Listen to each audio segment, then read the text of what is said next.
Welcome to Sweet Life Beat Life. We hope this video helps. In this video, I will explain how to make eggs for sandwiches, full guide. Crack eggs into a bowl, season with salt and pepper, whisk until smooth, and choose your preferred cooking method like scrambling or frying.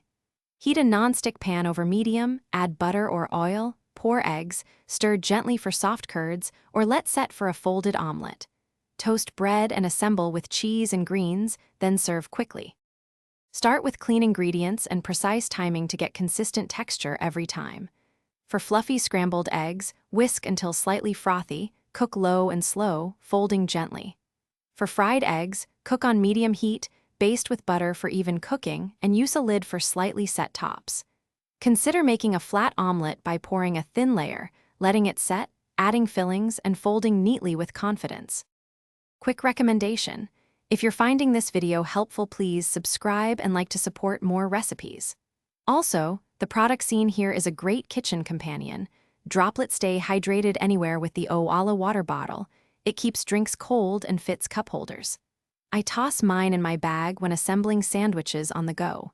Check the description for the link and other deals. Now let's get back to the video. Layering matters for heat retention and texture in sandwiches. Use a slice of cheese to melt over hot eggs for glue-like adhesion. Add crisp greens or pickles for contrast, and a smear of mayo or mustard for moisture and tang. Keep sandwiches warm by wrapping in foil or reheating briefly under a broiler, and store leftover eggs in a sealed container in the fridge for up to 4 days safely. Thanks for watching. Consider subscribing if we helped you.